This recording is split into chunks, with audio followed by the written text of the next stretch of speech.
What's up, rock stars? It's Rox coming to you today with the 63rd installment of Black Girls on Television Part 2. For the second time, I did this whole video and it was not recording. So we're going to go through it again. Will you guys join me? Thank you very much. Let's get to it, shall we? Alright, so this How to Get Away with Murder was a lot of back and forth. That is one of the downfalls, but also one of the genius moves of this show. Is when you're reviewing it, it is hard to jump back and forth without making the review sound like it is all over the place. So what I've decided to do is put all of 2002 together, and then we'll go from there. I think it'll make a little bit more sense for all of us. Okay, so 2002, put it in your mind. Annalise is a young lawyer working at a firm that she cannot stand. And the case that she is trying is against Bonnie, who is accusing Annalise's client of rape. So their first meeting is at the courthouse, on the courthouse steps, and Annalise watches Bonnie, a broken Bonnie, walking into the courthouse. So Annalise gets her up on the stand and she's questioning her. Her father used to rape her repeatedly. Well, when did it stop? It stopped when she got pregnant. She got pregnant at 15 years old, and I'm not sure if he stopped because he was disgusted with her, or maybe because she was pregnant, or a little bit of both. Not only was the father raping her, but the father also made her available to his cronies. So she was being raped by multiple men. She didn't know who the father of her baby was because of that, and she didn't even know what happened to the baby. She said she passed out while she was in labor, and when she woke up, the father told her that her baby had died. Okay, something tells me we're going to hear more about this baby in the future. So they get a break, okay, and Bonnie is outside, and you can tell that this case is wearing on her. She's, like I said, a broken Bonnie. Annalise is watching her from afar, and the person that she's representing, you know, he comes out and he was just like, you know, you something else on that stand. I tell you, I tell all the guys about you all the time, okay? She is our beast. She is going to make sure we win this case. I'm going to tell more and more people about you, okay? So he's proud that Annalise is tearing this poor girl apart, but Annalise doesn't feel right about what she's doing. We see her at home with Sam, and she's taking fertility drugs. They're trying to have a baby. While she's studying for her case, you can tell that it is upsetting her, and Sam tells her, like, how much more of this are you going to be able to take? I mean, look at you, you're upset. And she was like, I'm not upset about the case. I'm not thinking about me or anything that happened to me. It's these stupid fertility drugs, and, you know, my hormones is all over the place. But we know that Annalise has a special place in her heart for victims that have suffered the same way that she has. So they're back in court the next day. Bonnie is back up on the stand, and Annalise is asking her about being pregnant. So, do you know who the dad was? No, I don't know who the dad was. You know, my dad had me sleeping with a whole bunch of people. Okay, why didn't you tell on anybody if that's what was happening, if your dad was making you do that? She was like, well, because my dad told me he would kill me and my sister. I mean, would you tell anybody if you was 15 years old and afraid of your father? So it was one of those days on the stand where Bonnie was the winner. Anybody that was sitting and listening to that would know that she definitely was a victim. So when they take a break and they're outside of the courthouse, that same client that was so proud of her the day before comes out and says, listen here, I don't know what the fuck you trying to do. Sounds like you trying to lose this damn case, though. Okay? What you better do is get your ass back in there and tear that girl apart, or else that's going to be your ass. So Annalise realizes that she has a job to do. That is her client. She has a responsibility to that client. So she gets back into court the next day, and she's asking Bonnie, so you say that you had a baby. Okay. Do you think that it could be any possibility that you weren't even pregnant? I mean, you never even saw the baby. She says, I was pregnant. She was like, I know, but we never saw any baby. We have no proof of a baby. And she was just like, I know that that was a baby. She was like, okay, well, do you think that you might be mistaken on who my client is? Could it have been another man that possibly raped you? And she says, no, I recognize the voice. You recognize the voice after 10 years? I mean, that is a long time to try to be. I mean, are you 100% sure that that's who that was? Well, Bonnie can't be 100% sure. She's going by memory, and I'm sure she's probably about 98% sure, but there's always that 2% that gives her some pause, and Annalise catches it. You hesitated. If you're not 100% sure that this is the man, then it could actually be not him. Long story short, after Annalise gets in gear and pulls apart Bonnie's story on the stand, then Bonnie loses the case. Annalise wins. But Annalise feels terrible. She goes home, she cries to Sam. She's drinking, you know, and he was just like, you shouldn't be drinking. They said that you can't do that with the fertility drugs. And she was just like, listen, I don't care. I quit. Okay, I just can't take it no more. And Sam was like, well, I guess that is something to celebrate, considering that place was killing you. But like I said, Annalise feels terrible. She said she destroyed that girl in the stand, but she tells Sam, you know what, I want to help her. So the next day she goes and she tries to find Bonnie. She finds her, and Bonnie was just like, I don't want nothing else to do with you, lady. And she was like, I quit the firm that I was working for. I'm a teacher, I'm a lawyer, and I would like for you to come and work for me. Okay, we come from the same kind of place. Okay, been through a lot of the same things, and look at me. I've made something of myself. I'm a pillar of the community, and you can be that same way as well. Let me help you. Let me teach you. She and Sam are now taking care of Bonnie. That was it for 2002. Y'all got that part? Okay, let's jump to the present. Now, the show actually opened with Bonnie, Mrs. Winterbottom, running in the rain. She looks distressed. Where is she running to? She's running to the counselor's office, okay? And you guys remember, she's not Bonnie when she's there, she's Julie. And she is telling the counselor about how upset she is. All right, but I gotta come clean with you, counselor. You know, I lied to you when I first started coming here. I wasn't trying to get better.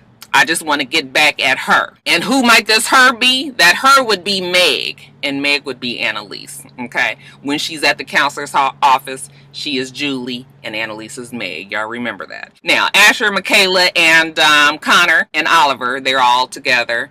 Asher, Michaela, and Oliver are about to go to work. Connor ain't got shit to do. Remember, he don't work. Where's Laura? Laura's over there having sex with fine-ass Frank the creep. But she got to get her ass to work, too. Bonnie calls her and was like, where are you? And she's like, I'm on my way. We see Annalise, and she's going over the Virginia Cross cases, okay, and she takes it on down to the jailhouse, and she's talking to some of Virginia Cross's old clients and letting them know that, hey, you guys got a raw deal, you got a fucked up deal, or it wasn't in your favor, so I'm going to have this class action suit, and I'm going to try to help you guys out, and who knows, you might have freedom in your future, might even be a little bit of coin for you. Okay, you can start your life over. So after she lets everybody know what she's willing to do for them, they are all on board, okay? She's looking at her board when she gets home of all the people that she's going to be helping in this class action suit,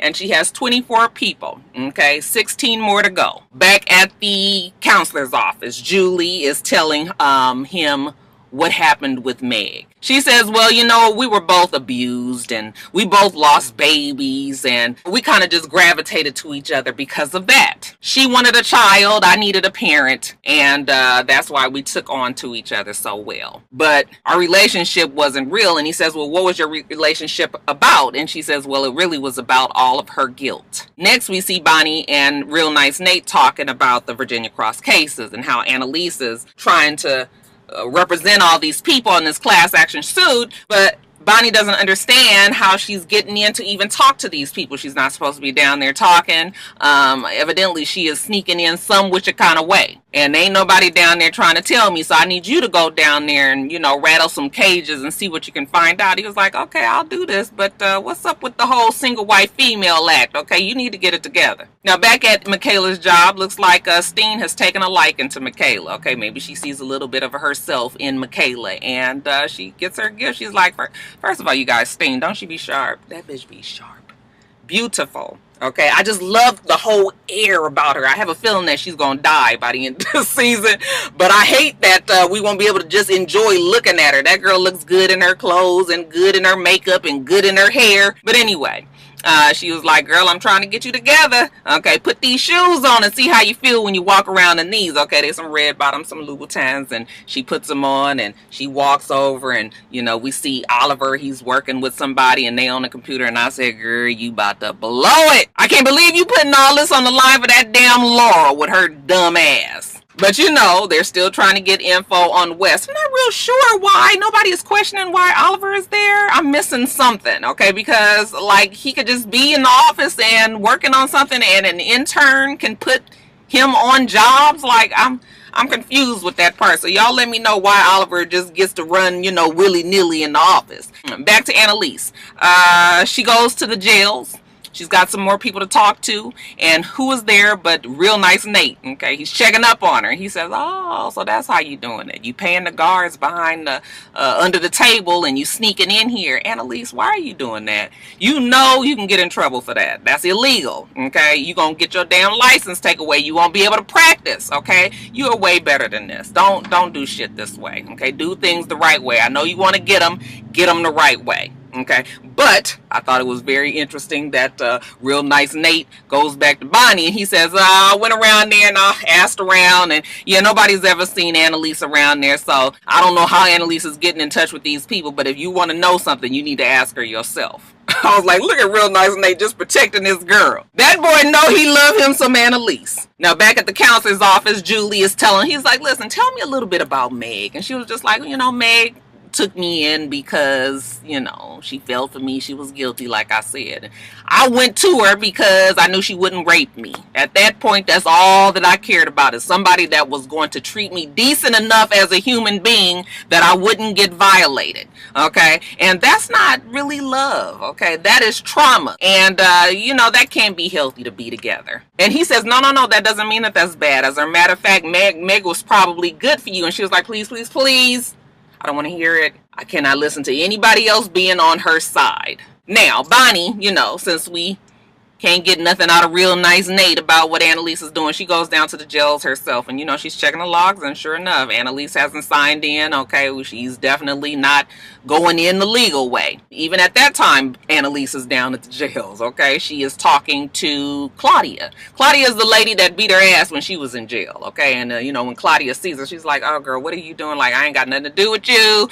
And Annalise was like, the client, the other one that was in the jail cell with them, she died. She overdosed. And, you know, Claudia was like, well, I'm sorry about that, but, you know, what that got to do with me and you? And Annalise tells her about the class action suit and how she wants to help her. And Claudia's like, I don't need no help from you. And she was like, well, okay, you don't need me, but how about me helping you get out to see your boys? Don't you want to be around your boys and watch them grow up? You know, so she plays the you're a mother, you need to be there for your kids card, and it seems to work. Okay, at least we hoping that it's going to work on Claudia. Now next we see Oliver and Michaela. It's nighttime in the office and nobody is there, and Oliver is trying to get this information off of the damn computer for Laurel. I was just like, they gonna get their ass caught. Okay, they pull up something on the computer and this warning sign flashes like, you ain't supposed to be in here, you know, and they got 22 seconds to get out of it. You know, they take a quick picture of it, send that on to Laurel,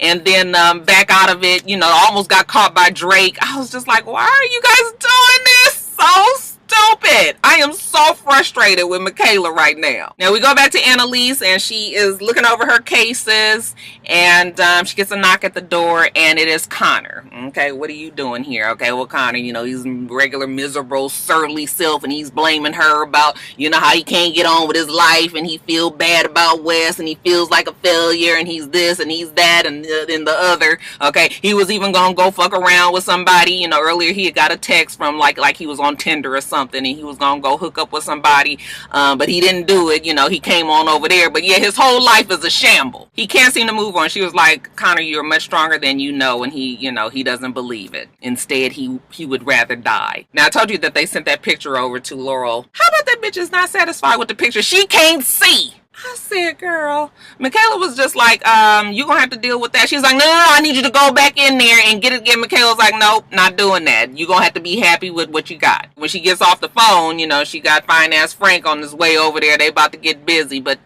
when he gets there, you know, he can't do it. They at Wes's place, you know, it's just odd for him. Finally, fine-ass Frank, the creep, had asked her, like, let me ask you something. Are you sure that baby isn't mine? You know, why he say that? You know, here she go with them damn eyebrows. Don't ever say that again. I feel so terrible about what I did and why I lied to him, and it is not your baby, and don't you ever talk to me about that again, and get out. I said.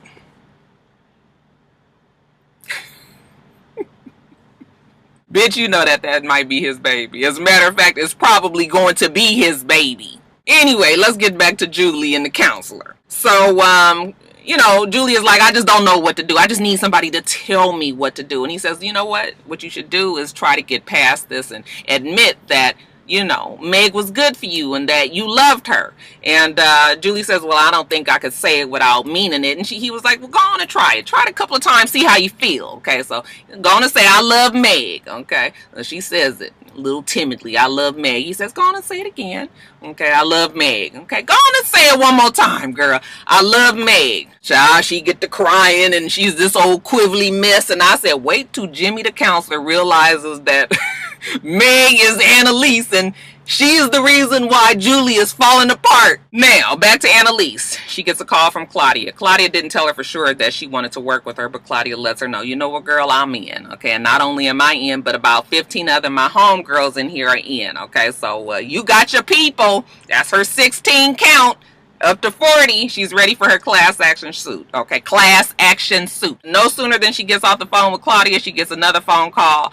This is from one of the other people that was going to be a part of the suit. And she was like, look, I'm going to have to back out because I got a better deal. Come to find out that Bonnie, she was down there at the jailhouse and she noticed some cameras and she was just like, let me see these cameras. And once she sees the camera footage that Annalise has been down there, Bonnie went and talked to all the people that Annalise talked to and offered them other deals. Okay, so now they're backing out of the class action suit one by one. Just that fast, what Annalise was trying to do, the damn rug was being snatched out from under her. Bonnie has run the entire thing, so Annalise goes to find her. Okay, and I was like, Annalise, easy now. You know, Annalise been wanting to whoop somebody's ass. Okay, but when she sees Bonnie, she says, you messed everything up. I was trying to do something good. And Bonnie was like, you never do anything good. If it doesn't help you, you don't help anybody else. And Annalise was like, how can you say that? I helped you. I helped you because of the same things that had happened to me had happened to you.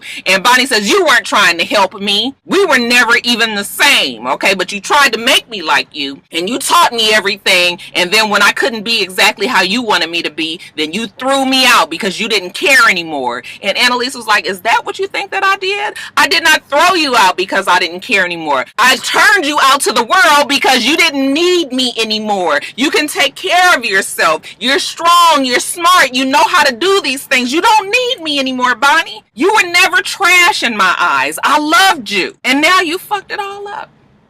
You have fucked it all up. I'm trying to help these people like I helped you, and you've messed everything up. And when Annalise tells her that, that is when we see Bonnie running in the rain to the counselor's office, and when she becomes Julie. Okay, remember when I said the show opened with her running in the rain? Okay, well, that was that scene. Okay, and when she gets to the counselor's office, and she's talking to him, and, you know, she finally has her breakthrough. You know what? She misses Meg. She loves Meg. She loved the family. She misses the family. She misses the house. She felt safe when she was with Meg. And, you know, they just leaked together and they just understood each other because they had these miscarriages, and, you know, when the shit burned down and everything is gone and she didn't have anybody else and she wants to change and that they were a great team. And the counselor starts to realize, like, wait a minute, you ain't no damn Julie, ain't no Meg.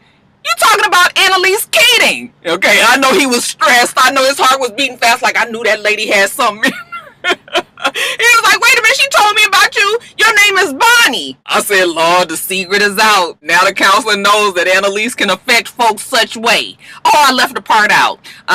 Michaela and Laurel and Oliver, they find out that her dad had somebody killed because he was going to be this whistleblower. Okay, so they're trying to find out about all of that. And while they're talking about it, you know, Asher calls Michaela and he was like, hey, let's go out to dinner and let's go get some drinks, you know. And she was like, oh, I'm sorry, I'm still at the office, but she was really at Connor's and Oliver's place. And he sees that right through the window. He's on the street and he sees that she's not at the office, that she is at Connor's. And but he doesn't say anything. He just says, oh, okay, boo, you know, I'm proud of you working hard at the big law firm. Okay, so now Asher thinks something is up as well. Okay, but anyway, getting back to Bonnie, once the counselor realizes that that's Bonnie, okay, it jumps out 2 weeks later, and, you know, with the big murder and all of that, and we see Bonnie, and she asks somebody, was there a suspect? And they said, yeah, the suspect is dead. Then we go into the jails and we see when the camera pans down and goes to the cell that Asher is sitting in. Asher is bawling, crying. And I was like, Lord, did Asher kill somebody? Alright, you guys, so that's it. Let me get off of here. Make sure that you rate, comment, and subscribe to the channel. It's Rocks. The channel is for It's Rocks. Everything else I do will be in the bottom bar. Alright. So I hope that you have a wonderful, wonderful rest of your day. I plan on doing the same. Till next time, rock stars. Bye.